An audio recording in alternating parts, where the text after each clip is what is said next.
దయచేసి కార్యకర్త బంధువులు సహకరించాల్సిందిగా సవినయంగా అప్పీల్ చేస్తా ఉన్నాం. దయించి ఒక 10 నిమిషాలు రిసెప్షన్ దగ్గర వెయిట్ చేయాల్సిందిగా మీ అభిమానానికి మీ ప్రేమకి సదా రుణపడి ఉంటాం. దయచేసి ఒక 2 నిమిషాలు ప్రెస్ మీట్ అయిపోగానే మీ దగ్గరికి వస్తాం. తమ్మే ఒక 2 గంటలు ఉంటాం. దయించి సహకరించండి. మధ్యలో సెల్ ఫోన్లు సౌండ్లు అవి ఏముండకుండా చూడండి. గౌరవనీయులు పాల్వాయి హరీష్ బాబు గారు సిరిపూర్ కాగజ్ నగర్ ఎమ్మెల్యే గారు వస్తున్నారు. దయించి వేదిక మీకు రావాల్సిందిగా ఆహ్వానిస్తా ఉన్నాం.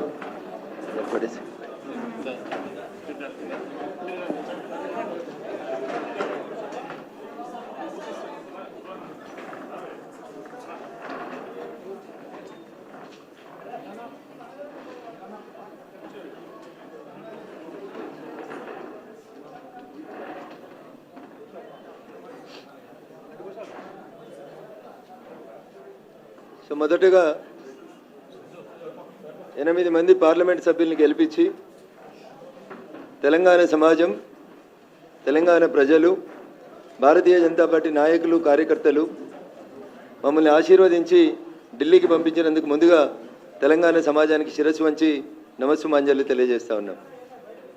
గౌరవనీయులు నరేంద్ర మోడీ గారు 3వసారి ప్రధానమంత్రిగా ప్రమాణ స్వీకారం చేసిన తర్వాత భాగ్యనగరానికి వచ్చి మీడియా మిత్రులను కలవాలని అనుకున్నాం. కానీ కొంతమంది ఆడలేక మధ్యలో ఓడినట్టు, గెలవడం చేతగాక పొద్దున్నే ఉద్దర మాటలు మాట్లాడేటువంటి కొంతమంది నాయకులు మీడియా మీదకి వచ్చి మెదకులో రఘునందన్ రావు గెలిచిండంటే దానికి ఎవడో ఎల్లిగాడు మల్లిగాడు సపోర్ట్ చేసిండని, చేతగాని ఒక పెద్ద మనిషి పొద్దుగానే ఉపన్యాసం ఇచ్చిండని ఒక మిత్రుడు ఫోన్ చేసి రగన్న యాడున్న అర్జెంటుగా హైదరాబాద్ మీడియా ఆఫీస్కి పోమని చెప్పిండు. ఆ ఉద్దర మాటలు మాట్లాడిన పెద్ద మనిషి ఎవరంటే సొంత జిల్లాలో 1000 ఓట్లు లేనటువంటి ఒక శాసన మండలి సభ్యుని గెలిపించుకోవడం చేతగాని ఓ పెద్ద మనిషి నాకు శుద్ధులు చెప్తా ఉన్నాడు. అదే పెద్ద మనిషి ఢిల్లీకి వెళ్ళి ఇదే హరీష్ రావు అనేటువంటి కలిసి బిజినెస్ క్లాస్లో ట్రావెల్ చేసిర్రు. ఇద్దరు పొట్టోడు పొడుగోడు అనేటువంటి 2 దొంగలు కలిసి నా మీద మెదక్లో కుట్ర చేసిర్రు. చేతగాక కాంగ్రెస్ బీఆర్ఎస్ 2 కలిసి నా మీద ఏదో నౌటంకేశాలు వేస్తాయని చెప్పి నేను చెప్తే మేము ఆ విమానంలో రాలేదని చెప్పలే, మేము కలిసి మాట్లాడుకోలేదని చెప్పలేదు, మేము కలిసి ప్రయాణం చేయలేదని చెప్పలేదు. 2 దొంగలు. ఆ 2 దొంగలలో ఒక దొంగ వచ్చి పొద్దుగాల ఇక్కడ మాట్లాడుతూ ఉన్నాడు.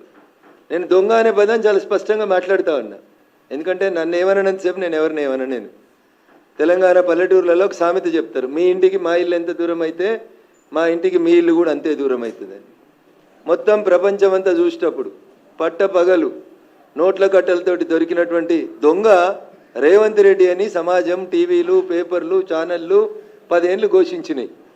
మరి ఆయన కేసు ఎందుకు ట్రయల్ కాలేదు? ఎందుకు శిక్ష వేయించలేదు? ఎవరితో ములాఖత్ అయ్యిండు రేవంత్ రెడ్డి?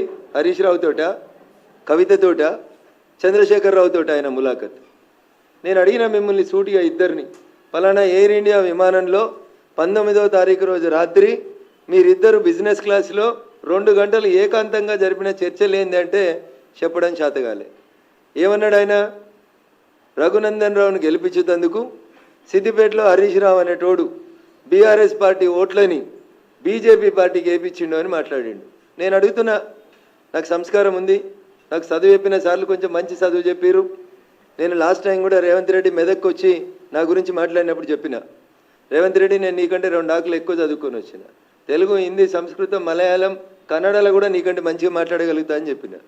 కానీ నా సంస్కారం, నాకు చదువు నేర్పించినటువంటి గురువులు చెప్పినటువంటి విద్య నాకు అడ్డం వస్తుంది అని చెప్తా ఉన్నా. నేను సొంత ఊర్లో ఎమ్మెల్సీ గెలవడం చేతగానోడు, పోనీ సొంత ఎంపీ సీట్ అన్న నిలబెట్టుకున్నాడు అంటే ఎన్ని ఓట్లతో ఓడిపోయినా ఆయనకే తెలియాలి. ఆయన గెలిచింది అత్తేసారి 5,000 గెలిచిండు. ఇవాళ ఆయన ఓడిపోయింది ఎన్ని వేలతో ఓడిపోయిండో, ఎన్ని లక్షలతో ఓడిపోయిండో నాకంటే ఎక్కువ మా మీడియా మిత్రులకు తెలుసు. సొంత ఊర్లో ఎమ్మెల్సీ నిలుపుకోవడం చేతగా లేదు, పెద్ద పొంకనాలు కొడుతూ ఉంటాడు, పెద్ద మాటలు మాట్లాడుతూ ఉంటాడు. అధికారంలో లేనప్పుడు ఎన్ని మాటలు మాట్లాడిండు. ఇవాళ అధికారంలోకి వచ్చి 6 నెలలు అయింది. ఏం చేసినావు? ఒక్క జీవో తెలంగాణలోకి సిబిఐని రాకుండా నీకంటే ముందున్న ముఖ్యమంత్రి ఒక జీవో తెచ్చిండు. నువ్వు సక్కనోనివైతే తెలంగాణలో తప్పు చేసిన వాళ్ళని జైలుకు పంపించాలనే కోరిక నీకు నిజంగా ఉంటే సిబిఐని రాకుండా నిషేధించినటువంటి జీవోని ఎత్తేయడంలో రేవంత్ రెడ్డికి ఉన్నటువంటి కష్టం ఏందో ఒకసారి చెప్పాలి. ఎందుకంటే ఆయన మీద కూడా రేపు మాపో వస్తుంది అనేటువంటి బాధ భయం ఏమన్నా మనసులో ఉందేమో ఒకసారి ఆలోచించుకోవాలి. నిజంగా 2013 మేలో బయటకు వచ్చిన తర్వాత టీఆర్ఎస్ పార్టీ నాయకత్వం మీద, చంద్రశేఖరరావు మీద, హరీష్ రావు మీద రఘునందన్ గత 10-12 ఏళ్ల నుంచి రాజీ లేని పోరాటం చేస్తుండనేది మా మెదక్ జిల్లాలో చిన్న పోరని అడిగినా కానీ చెప్తారు. రఘునందన్ రావుకి కాంప్రమైజ్ పాలిటిక్స్ తెలివై, రఘునందన్ రావు కాలుమొక్కుడు తెలియదు. రఘునందన్ రావుకి తెలిసింది ముక్కుసూటిగా మాట్లాడే తెలుసు. చంద్రశేఖరరావు అయినా గట్లే మాట్లాడతాడు, రఘునందన్ రావు, రేవంత్ రెడ్డి అయినా గట్లే మాట్లాడతాడు. 10 ఏళ్ళు జయ జయ హే తెలంగాణ జననీ జయకేతనం అనే పాటను గుర్తించే సూరత్ లేదని చంద్రశేఖరరావుని నిండు అసెంబ్లీలో నిలదీసిన ఒకే ఒక ఎమ్మెల్యే ఎవడంటే అది రఘునందన్ రావు తప్పితే ఇంకొకరు కాదు. ఇలా దానికి సినిమా బాణీలు, సినిమా వేషాలు, సినిమా రంగులు అద్ది ఈయనేదో క్రెడిట్ కొట్టుకునే నాటకాలు చేసాడు మాకు రాదు రేవంత్ రెడ్డి గారు. అందుకని నేను ఏమంటున్నా అంటే రేవంత్ రెడ్డి గారిని, హరీష్ రావు గారిని, నేను ఎవరి దయాదాక్షిణ్యాల మీద గెలవలే. మా భారతీయ జనతా పార్టీ బూత్ అధ్యక్షుల దగ్గర నుంచి మొదలుకుంటే మా మెదక్ పార్లమెంటు పరిధిలో ఉన్న ప్రతి కార్యకర్త తన్ మన్ ధన్ పెట్టి రగన్న గెలవాలని కొట్లాడితే ఆ అహంకారపూరితమైనటువంటి కేసీఆర్ కుటుంబానికి, హరీష్ రావు అనేటువంటి దుర్మార్గమైనటువంటి క్రియలకి మా మెదక్ పార్లమెంటు ప్రజలు ఇచ్చినటువంటి తీర్పు నా మెదక్ గెలుపు. నేను వాడేవాడో వీడేవాడో వేస్తే గెలవలేదు. నేను ఎవరి దయాదాక్షిణ్యాల మీద ఈ కుర్చీలోకి రాలేదు. అందుకని నా గురించి మాట్లాడే కంటే ముందు నోరు ఒళ్ళు 2 దగ్గర పెట్టుకోవాలని ఈ రాష్ట్ర ముఖ్యమంత్రి గారిని ఈ సందర్భంగా నేను హెచ్చరించడానికే ఇంత తొందరగా మీడియా ముందుకు రావాల్సి వచ్చింది. ఇంకో మాట కూడా చెప్పదలుచుకున్నా, నేను మాట్లాడగలుగుతా. ఏం మాట్లాడతావు రేవంత్ నువ్వు నాతో మాట్లాడాలంటే? ఎందుకు మరి మల్కాజ్గిరిలో నువ్వు ఎవరిని పెట్టినావు క్యాండిడేట్ను? పక్క జిల్లా వాళ్ళని తెచ్చి ఎందుకు పెట్టినావు? ఎవరికి అమ్ముడు పోయినావు? ఎవరికి అమ్ముకున్నావు మల్కాజ్గిరి సీటు? ఎంతకు అమ్ముకున్నావు? నువ్వు గెలిచిన సిట్టింగ్ సీట్ ఓడిపోతే మాట్లాడే తెలివి లేనివాడివి మెదక్ గురించి ఎందుకు నువ్వు మాట్లాడుతూ ఉన్నావు? ఏదో బీసీ బిడ్డనట, ఎప్పుడు యాదికి వచ్చిర్రు బీసీ బిడ్డలు? ఆ బీసీ బిడ్డ నీ మహబూబ్ నగర్లో ఒక్కడు గెలిచిండు కదా, మరి ఆ బీసీ బిడ్డకి ఎందుకు మంత్రి పదవి ఇవ్వలేదు? ఆ కులం మీద అంత ప్రేమ ఉంటే, బీసీల మీద అంత ప్రేమ ఉంటే క్యాబినెట్లో సగం ఎందుకు ఇవ్వలే? ఏదో బీసీ కులగణన చేస్తాం కాంగ్రెస్ చెయ్యి, 6 నెలల నుంచి ఎవడొద్దన్నాడు? సర్పంచ్ ఎలక్షన్లలో కూడా ఇదే రిజల్ట్ వస్తుంది. ఆడలేక మధ్యలో ఓడిందని గెలవడం చేతగాక సొంతూరులో గెలవని ఉన్నాడు, పక్కన ఉన్నవానికి శుద్ధులు చెప్తాడు. సొంత ఎంపీ ఓడిపోతివి, సొంత ఊరులో ఎమ్మెల్సీ ఓడిపోతివి, ఆఖరికి నీ పాలమూరులో నాకు అనరాదా అన్న? వంశీచంద్ అంటే నీకు పడదు, వంశీచంద్కి ఢిల్లీలో పరపతి ఉంది కాబట్టి వంశీచంద్ను ఓడగొట్టేందుకు నువ్వు ఒక పక్క పార్టీకి మద్దతు ఇచ్చినావని నాకు అనరాదా అన్న? నేను మస్తుగా అనగలుగుతా, మంచి మంచి మాటలు అనగలుగుతా, తలకాయ ఆడబెట్టుకోవాలన్నా కూడా అర్థం కాని మాటలు అనగలుగుతా. కానీ నేను అంటలేను, ఎందుకంటే మా అమ్మ నాన్న నాకు సంస్కారం నేర్పించారు కాబట్టి. నువ్వు ఇన్ఛార్జి తీసుకున్న చేవెళ్ళు ఓడిపోతివి, నీ సొంత జిల్లా మహబూబ్ నగర్ ఓడిపోతివి, ఆఖరికి నువ్వు సిట్టింగ్ ఎంపీ ఉన్న మల్కాజ్గిరిలో మూతోడు జవాబు ఇచ్చిరు మల్కాజ్గిరి ప్రజలు. ఏం మాట్లాడుతూ ఉన్నావు? నాకు హరీష్ రావు సపోర్ట్ చేసినది నీకు చేతనైతే భుజంగరావు అనేటువంటి ఏసీపీ చెప్పిన స్టేట్మెంట్ మీద ఎందుకు హరీష్ రావు అనేటువంటి అరెస్ట్ చేస్తలేవో చెప్పు. ఓటుకు నోటు కేసులో నిన్ను పట్టపగలు బొక్కలు ఇరిచి గుంజుకపోయారు కదా, మరి ఇలా భుజంగరావు చెప్పిన స్టేట్మెంట్ మీద హరీష్ రావుని కాపాడుతుంది ఎవరో చెప్పాలి రేవంత్ రెడ్డి. ఎందుకు అరెస్ట్ చేస్తలేవు హరీష్ రావుని? కాళేశ్వరంలో కుంభకోణం అయింది, ఎవరు? నీళ్ళ మంత్రి హరీష్ రావు కాదా? ఎవరు హరీష్ రావు తోటి ములాఖత్ అయింది? నువ్వా నేనా? ఫ్లైట్లో కలిసి బిజినెస్ క్లాస్లో ముచ్చట్లు పెట్టుకుంటామైంది నువ్వు హరీష్ రావా నేను హరీష్ రావా? కులం ఒకటి ఉందని నోటుకొచ్చినట్టు మాట్లాడతావా? వెంకటరామరెడ్డి నీ నెంబర్ 2 నీ కుర్చీ ఎత్తుకపోతా అని చూస్తున్నా పొంగిలేటి శ్రీనివాసరెడ్డికి సటకుడు కాదా? సటకుడో వియ్యంకుడో కాదా? నీకేమన్నా చేతనైతే ముందు నీ అడ్మినిస్ట్రేషన్ చూసుకో. రఘునందన్ రావు అనేటోడు ఎన్నికలు జరుగుతున్నటువంటి టైంలో 150 సార్లు సిద్దిపేట సిపికి ఫోన్ చేసిండు, మెదక్ ఎస్పీకి ఫోన్ చేసిండు, సంగారెడ్డి ఎస్పీకి ఫోన్ చేసిండు. బీఆర్ఎస్ పార్టీ అభ్యర్థి వెంకటరామరెడ్డి అనేటోడు ఓటుకు 1000 రూపాయలు వంచుతుండు పట్టుకొని రని 150 ఫోన్ కాల్ చేసిన, నీ డీజీపీకి చెప్పిన, మీ ఇంటెలిజెన్స్ ఐజీకి చెప్పిన. మేం పోయి కార్లు పట్టుకొని కొడతామంటే పోలీసు వాళ్ళు వచ్చిర్రు. ఓటుకు 1000 రూపాయలు వంచి ఆపడం చేత కానీ నువ్వు, నీకు అడ్మినిస్ట్రేషన్ తెలుసు, నీకు పోలీసోడు కంట్రోల్ ఉన్నాడు, నీకేమొస్తుందని రేవంత్ రెడ్డి ఏం తెలుసు? నీకు ఏం తెలుసు అంటున్నా? వెంకటరామరెడ్డి పైసలు వంచుతుంటే ఎందుకు నీ తెలంగాణ పోలీసు వాళ్ళు ఆపలేకపోయినరో చెప్పు. నేను 20 ఎఫ్ఐఆర్లు చేపించిన, పోయి చేగుంటల ఫామ్ హౌస్లో 8 కోట్లు ఉన్నాయంటే నీ పోలీసు వాళ్ళు రాకపోతే మేము పోయి దాడి చేస్తామంటే అప్పుడు వచ్చింది నీ పోలీస్. గదానికి సమాధానం చెప్పు. గివి చెప్పడం చేత కాదు. ఒక్క పోలీసోడైనా నీ మాట వింటుండా? ఒక్క పోలీసోడు ఒకవేళ వింటే వెంకటరామరెడ్డి పైసలు వంచుతుంటే నువ్వు బీసీ బిడ్డ అయినటువంటి నీలమ్మదికి మా మెదక్ జిల్లాలో అన్యాయం ఎందుకు చేసినావు? టీఆర్ఎస్ వాడు బీఆర్ఎస్ వాడు 1000 రూపాయలు ఓటుకు వంచుతుంటే నీ సొంత పార్టీని గెలిపించుకోక వెంకట్రామరెడ్డికి ఎందుకు సద్దులు మోసిండు నీ శ్రీనివాసరెడ్డి? పైసలు ఎట్లొచ్చినాయి మా మెదక్ జిల్లాకి? దగ్గర 200 కోట్లు ఖర్చు పెట్టారు మెదక్ పార్లమెంట్ మీద బీఆర్ఎస్ పార్టీ. 6 ఎమ్మెల్యేలు నిలుసోని పైసలు వంచిరు ఓటుకు 1000 రూపాయలు. ఏది నీ police? Where is mister DGP? ఏరి మా పోలీస్ కమిషనర్లు? తీసుకో నా టెలిఫోన్ కాల్ హిస్టరీ. ఒక్కొక్క ఎస్ఐకి ఎన్నిసార్లు చేసిన, ఒక్కొక్క సిఐకి ఎన్నిసార్లు చేసిన, ఒక్కొక్క సిపిని ఎన్నిసార్లు కాల్ చేసిన అడుగు. పిలువు, మీటింగ్ పెట్టి రేపు ప్రగతి భవన్లో వస్తా, సెక్రటరియట్కి పిలువు, సమీక్ష పెట్టి వస్తా. నా టెలిఫోన్ అఫీషియల్ నెంబర్ నుంచి నేను పోలీసు వాళ్ళని బతిలాడినా, బెదిరించిన, సార్ పైసలు వంచుతూ వచ్చి పట్టుకోమని చెప్పి. గది చేతగాలేదు నీకు, కానీ నువ్వు వచ్చి కథలు చెప్తా ఉన్నావు. రేపు వాళ్ళ ప్రియమిత్రుడు హరీష్ రావు గారిని సిద్దిపేటలో కూడా ఓడగొట్టేది భారతీయ జనతా పార్టీ కాబట్టి ఇప్పటి నుంచే ఏదో ఒక రకంగా హరీష్ని కాపాడేందుకు శుద్ధులేస్తా ఉన్నాడు. లేకపోతే ఎందుకు పట్టుకుంటలేవు? కేసీఆర్ని ఎందుకు పట్టుకుంటలేవు? రాధాకిషన్ రావు చెప్పిండు కదా, క్రిస్టల్ క్లియర్గా చెప్పిండు కదా, నేను పోయి నీకు చేత కాకపోతే, నీ పోలీసు వాళ్ళకి తెలవకపోతే రఘునందన్ అనే నేను వకీల్గా చెప్తున్నా, నా 30 సంవత్సరాల ప్రాక్టీస్లో చెప్తున్నా అని డీజీపీకి డీసీపీ రాధాకిషన్ రావు స్టేట్మెంట్ చదివి వినిపించిన, కాపీ ఇచ్చిన. ఏసీపీ భుజంగరావు స్టేట్మెంట్ చదివి వినిపించిన, అండర్లైన్ చేసి చెప్పిన ఎక్కడ వాళ్ళు చెప్పిన అనేటువంటి విషయం. అదే రకంగా సిఐ సాయి కిరణ్ ఏం చెప్పిండో చెప్పిన. వెంకట్రామరెడ్డికి వ్యతిరేకంగా ఇన్ని సాక్ష్యాధారాలను తీసుకొచ్చి నేను ఎన్నికలకు 10 రోజుల ముందు మీ డీజీ గారికి ఇస్తే ఎందుకు అరెస్ట్ చేయలే వెంకట్రామరెడ్డిని? అచ్చా, పొంగులేటి శ్రీనివాసరెడ్డికి వియ్యంకుడని అరెస్ట్ చేయలేదా? లేకపోతే గెలిచినాక వెంకట్రామరెడ్డి గారు, హరీష్ గారు, మిగతా మా మెదక్ జిల్లాలో ఉన్న బీఆర్ఎస్ ఎమ్మెల్యేలు అందరూ కలిసి మీ పార్టీలకు వస్తారని చెప్పి ఏమన్నా ఫ్లైట్లో ఒప్పందం చేసుకుర్రా రేవంత్ రెడ్డి గారు? నాకైతే గంతే అనిపిస్తుంది. అందుకనే మీరు ఆ రకంగా పనిచేసిరేమో అని నేను అనుకుంటా ఉన్నా. అందుకని రేవంత్ రెడ్డి గారు మెదక్ పార్లమెంట్ గురించి కానీ రఘునందన్ గురించి కానీ మాట్లాడేటప్పుడు ఒక్క అక్షరం, ఒక ఏళ్ళు నాదికి చూపిస్తే మిస్టర్ రేవంత్ రెడ్డి 4 ఏళ్ళు నేను చూపెడతాయి. రఘునందన్ రావు జై తెలంగాణ అన్నోడు, రఘునందన్ రావు రోడ్లు ఎక్కినోడు, రఘునందన్ రావు పోలీసులతోటి కలబడ్డోడు, కుస్తీ పట్టినోడు. ఆఖరికి ప్రతి చౌరస్తాలో ఈట్కా జవాబ్ పత్తర్ సే దేంగే అని చెప్పి వచ్చినాడు రఘునందన్. కాబట్టి నీలాంటి వాళ్ళకి ఎవడు భయపడ్డాడు కాదు. రఘునందన్ గురించి మాట్లాడాలంటే బాగా దగ్గర పెట్టుకో, ఒళ్ళు దగ్గర పెట్టుకొని మాట్లాడుకో. నేను చెప్పిన దాంట్లో ఏమైనా తప్పు ఉందని నువ్వు చెప్తే నేను నిరూపించేందుకు సిద్ధంగా ఉన్నా. అరే 1200 ఓట్లలో పొంకనాలు కొట్టినావు, ఇంకా ఎమ్మెల్సీ మేనేజ్ చేసుకోవడం చేతగాలే. మాది నైతిక విజయం అంటాడు నీ మంత్రి ఒక ఆయన వచ్చి. ఓడిపోయినానికి నైతిక విజయం ఏముంటుంది? రాజకీయాల్లో జో జీతా ఓయి సికందర్, ఓడిపోయినోడు శుద్ధులు చెప్పుడేంది? ఏం చెప్తా ఉన్నారు మీరు ముచ్చట్లు? అందుకని మీరు ఒకసారి దయచేసి ఆలోచించుండ్రి, అర్థం చేసుకోండి ప్రజలారా. రేవంత్ రెడ్డి అనేట ఆయన నాకు చెప్పరాదా? మరి మహబూబాబాద్లో ఎట్లా గెలిచిరు మీరు? బీఆర్ఎస్ ఎంపీ లేదా మహబూబాబాద్లో? సిట్టింగ్ ఎంపీ ఎవరు? మహబూబాబాద్లో బీఆర్ఎస్ సిట్టింగ్ ఎంపీని ఓడగొట్టుకొని, మీ మాలోతు కవిత గారిని ఓడగొట్టుకొని కేసీఆర్ గారు, హరీష్ రావు గారు మీకు ఓట్లు వేయించిరా? బలరాం నాయక్ గారిని గెలిపించిరా?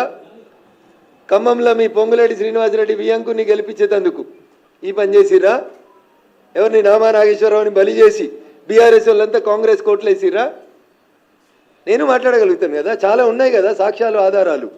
8 చోట్ల నువ్వు గెలిచినావు కదా, ఆ 8 చోట్లలో బీఆర్ఎస్ ఓట్ షిఫ్ట్ నీకు అయిందా? అదేనా హరీష్ రావుకి నీకు మధ్యలో ఉన్నటువంటి అగ్రిమెంటు? చంద్రశేఖరరావు అనేటువంటి బొందబెట్టి బీఆర్ఎస్ పార్టీని హస్తగతం చేసుకున్నందుకు, బీఆర్ఎస్కి 0 సీట్లు వచ్చేందుకు ప్రయత్నం చేస్తా అని అల్లుంతో నువ్వేమైనా అగ్రిమెంట్ చేసుకున్నావా రేవంత్ రెడ్డి? అందుకని రఘునందన్ గురించి మాట్లాడే కంటే ముందు, రఘునందన్ నోట్లో నోరు పెట్టే కంటే ముందు ఒళ్ళు దగ్గర పెట్టుకోమని చెప్పి అది ఎవరికైనా ఈ సందర్భంగా నేను చాలా స్పష్టంగా తెలియజేయదలుచుకున్నా. నేను చాలా స్ట్రైట్ ఫార్వర్డ్గా ఉంటా, ఉన్నది ఉన్నట్టే మాట్లాడతా, నిజాలే మాట్లాడతా. హరీష్ రావు అనేటోడు నాకు ఒక్క ఓటు వేపిస్తే, హరీష్ రావు అనేటోడు నాకు ఒక్క ఓటు వేపిస్తే నువ్వే కదా ప్రభుత్వంలో ఉన్నావు, నువ్వే కదా ప్రభుత్వంలో ఉన్నావు రేవంత్ రెడ్డి. పిలువు, ఏ గుడికి పిలుస్తావా, ఏ బడికి పిలుస్తావా? భాగ్యలక్ష్మి అమ్మవారి కాడికి వచ్చి ఏడిచినావు కదా కళ్ళకి వెళ్ళి నీరు రంగా, మా రాజేంద్రన్న మీద ఏదో సొల్లు ముచ్చట్లు చెప్పి. మళ్ళీ పోదాం, హరీష్ని కూడా తోలుకొనిరా, నీది వస్తే కదా. నేను కూడా వస్తా, నేను ప్రమాణం చేస్తా. బీఆర్ఎస్ తోటి గీత గీసి నిలబడి కొట్లాడినా అని చెప్పి నేను ప్రమాణం చేస్తా. పొంగులేటి శ్రీనివాసరెడ్డి చెప్తేనే వెంకట్రామరెడ్డి పైసలు వంచినమని మా మెదక్ పోలీసు వాళ్ళు చెప్తారా చెప్పారా? నువ్వు వచ్చి భాగ్యలక్ష్మి టెంపుల్ కాడికి వచ్చి ప్రమాణం చేయి, నీకు నిజాయితీ ఉంటే. నాకు తెలిసి నీకు అది ఉందని నేను అనుకోను, కానీ నేను మాట్లాడితే కొంచెం బాగుండేది కాబట్టి కొద్దిగా సంస్కారవంతంగా మాట్లాడాలని మా పార్టీ, మా అమ్మా నాన్న, మా టీచర్లు చెప్పారు కాబట్టి గౌరవ ముఖ్యమంత్రి గారికి చాలా మర్యాదగా నా గురించి కానీ మా పార్టీ గురించి కానీ మాట్లాడేటప్పుడు కొంచెం బాగా ఒళ్ళు దగ్గర పెట్టుకొని మంచిగా మాట్లాడమని, భవిష్యత్తు మంచిగా ఉంటుందని చెప్తా ఉన్నాం. కాదు కూడదని ఎట్లా పడితే అట్లా మాట్లాడితే జరగాల్సిందేందో తప్పకుండా జరుగుతుంది. ఇంకా చాలా చెప్పొచ్చు.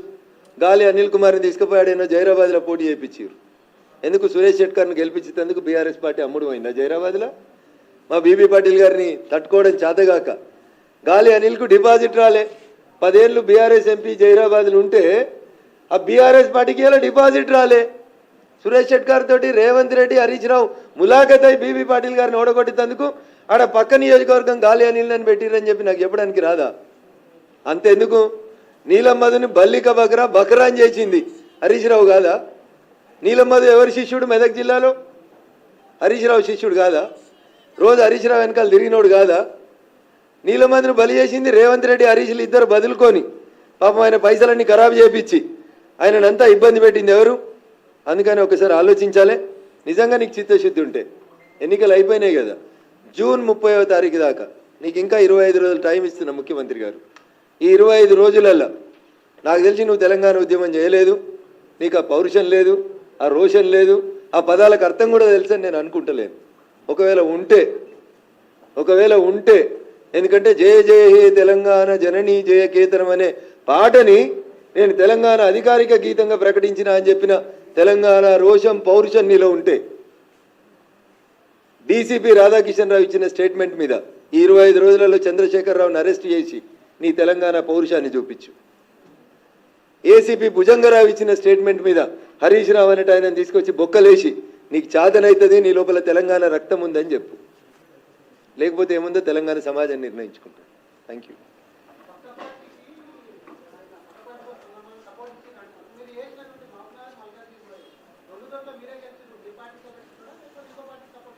ఈ ప్రశ్న మీరు ఆయన అడిగితే బాగుంటుంది.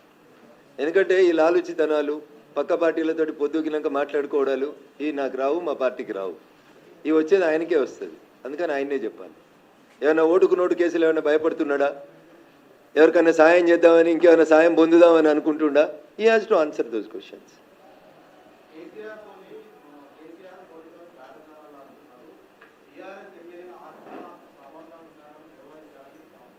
ఇప్పుడు బీఆర్ఎస్ అనే పార్టీకి ఎంపీలు 0, బీఆర్ఎస్ అనే పార్టీకి లోక్సభలో ప్రాతినిధ్యం లేదు. అధికారంలో ఉన్నప్పుడు 14 గెలిచినప్పుడు మేము పొత్తు పెట్టుకోలే ఆయనతోటి మేము సలహాలు తీసుకోలే, సంప్రదింపులు తీసుకోలే. 9 గెలిచినప్పుడు ఆయన అవసరం ఉందని మేము అనుకోలేదు. 14 గెలిచిన రోజు మాట్లాడిన వాళ్ళు, 9 గెలిచిన రోజు మాట్లాడిన వాళ్ళు తోలుగుడ్డు పెట్టి 0 వచ్చిన రోజు గీయాలు ఎందుకు మాట్లాడతామన్నా కేసీఆర్ తోటి? చచ్చిపోయిన పాము అని రేవంత్ రెడ్డి చెప్పిండు కదా, అక్కడ చచ్చిపోయిన పాముతో ఎవడైనా మాట్లాడతాడా అన్న? పోయి భారతీయ జనతా పార్టీ లాంటి పార్టీలు చచ్చిపోయిన పాములతో మాట్లాడతాయా అన్న? మా దగ్గరనే చాలా మంది ఉన్నారు కదా, వజ్రాలు, డైమండ్స్ చాలా ఉన్నాయి కదా మా దగ్గర. ఎటైనా కోయగలిగే శక్తి ఉన్న అనేక మంది నాయకులు, కార్యకర్తల బలం ఉన్నటువంటి పార్టీ భారతీయ జనతా పార్టీ. చచ్చిపోయిన పార్టీలతోటి, ఓడిపోయిన పార్టీలతోటి, 0 సీట్లు వచ్చిన పార్టీలతోటి చర్చలు జరపాల్సిన అవసరం భారతీయ జనతా పార్టీకి లేదు.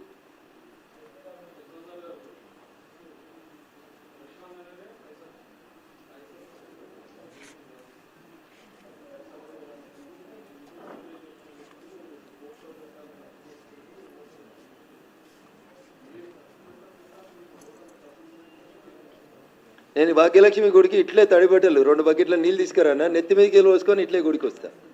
మీ లోపల ఎవరికైనా నిజాయితీ ఉందంటే, రఘునందన్ రావు నికార్స్ అయినోడు అవునా కాదా తెలుసుకుందాం అనుకుంటే ఇప్పుడు పోదాం భాగ్యలక్ష్మి గుడికి. నల్లా ఏడుందో చూసి ఇప్పనా ఇట్లే తడిగుడ్డలతోటి ₹1 ఎవడికి వంచకుండా, ఒక్క ఓటర్కి ₹1 ఇవ్వకుండా రఘునందన్ మెదక్ ఎంపీ గెలిచి వచ్చినాను ఇప్పుడు ప్రమాణం చేస్తా. ఈడికెళ్ళి వచ్చేస్తా. రేపు పొద్దుగాల ఇంటికి పోయి మావిడనో పంతులను అడిగి రాను. ఇప్పుడు వస్తా, ఇట్లా వస్తా. ఇక్కడ బాత్రూమ్ ఉంటుంది, అలా 2 బకెట్ల నీళ్ళు తీసుకొని రా, తడిగుడ్డలతో వచ్చి ప్రమాణం చేస్తా. Thank you.